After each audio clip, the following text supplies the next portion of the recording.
ពីវីដេអូភាគមុនខ្ញុំបានណែនាំពីភ្នូបុរាណរបស់អធិរាជលាវប៉ៃរួចរាល់ហើយនៅចិត្តនេះគឺយើងអាចដើរមកទស្សនាវិហារលាវប៉ៃតែម្ដង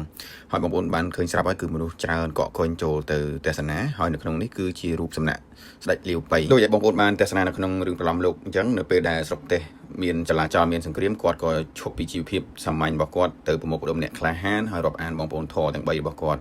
ហើយបើនិយាយពីសមរភូមិដែលប្រឈមមុខនឹងបាត់បង់ជីវិតគឺរាប់ភ្លេចទៅហើយទម្រាំតែគាត់បានជួបជាមួយទីប្រឹក្សាជូកលៀនក្នុងក្តារព័ត៌មាននេះអ្នកស្រាវជ្រាវប្រវត្តិសាស្ត្របានបញ្ជាក់ពីឆ្នាំដែលគាត់កើតគឺ161ហើយសគត់នៅឆ្នាំ223ហើយគាត់បានប្រកាសខ្លួនជាអធិរាជនៅឆ្នាំ221ប៉ុន្តែបានតែប្រហែលឆ្នាំក៏គាត់សគត់ទៅដោយសារតែចាញ់សង្គ្រាមនៅអ៊ីលីងហើយបានសគត់នៅស្រុកបៃទីក្នុងវិហារនេះមានរូបសំណាកទី2ទេបងប្អូនហើយរូបសំណាកទី2បើយើងមើលមួយផ្លែតអាចច្រឡំថាជារូបសំណាករបស់កូនគាត់ឈ្មោះលាវសានដែលគេហៅថាអាទៅនឹងឯងប៉ុន្តែធាតុពិតនេះជារូបសំណាកចៅរបស់គាត់ទៅវិញ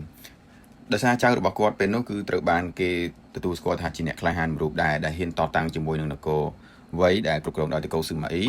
ហើយនៅពេលដែលគាត់តតាំងសង្គ្រាមហ្នឹងគឺគាត់ពុះពៀឲ្យឪពុករបស់គាត់ប្រូផ្ដាច់ច្បាំងដល់ដំណាក់កាលចុងក្រោយប៉ុន្តែដោយសារតែឪពុកគាត់ជាស្ដេចដែលមិនសូវក្លាហានក៏សុំចុះចាញ់ហើយដោយសារតែគាត់ខឹងចិត្តនឹងការចុះចាញ់របស់ឪពុកពេកគាត់ក៏ធ្វើអត្តឃាតខ្លួនឯងដើម្បីបញ្ជាក់ពីភាពស្មោះត្រង់ចំពោះនគរដូច្នេះហើយប្រហែលជាគេសន្និដ្ឋានថាគេអត់ដាក់រូបសំណាកស្ដេចលាវសានដែលជាកូនលាវប៉ៃហ្នឹងប្រហែលជាគាត់មិនមែនជាអ្នកក្លាហានអញ្ចឹងมันអាចស័ក្តិសមនៅក្នុងសំណាកឬក៏វិហារអ្នកក្លាហានដើម្បីឲ្យកូនចៅជំនាន់ក្រោយគេរៀនសូត្រតាមហើយនៅពីក្រោយវិហារលាវប៉ៃគឺជាវិហារជូគួលៀងបងប្អូនឃើញស្រាប់ហើយមនុស្សកំពុងតែនៅកកកុញបន់ស្រន់ឬក៏ទស្សនា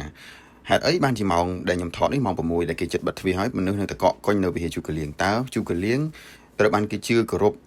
ឬក៏ឲ្យតម្លៃទៅលើលក្ខខណ្ឌអ្វីខ្លះបានជាទោះបីម៉ោង7យប់ហើយនៅតែមនុស្សកកកុញស្ទះចាំបន់ស្រន់អញ្ចឹងសូមទស្សនាវីដេអូបន្ទាប់ខ្ញុំនឹងធ្វើពីវិហារជូគលៀងជូនបងប្អូនទស្សនាអរគុណសូមជម្រាបលាប្រជារាស្ត្រអាចរត់ចោលខ្ញុំតែខ្ញុំមិនរត់ចោលប្រជារាស្ត្រទេ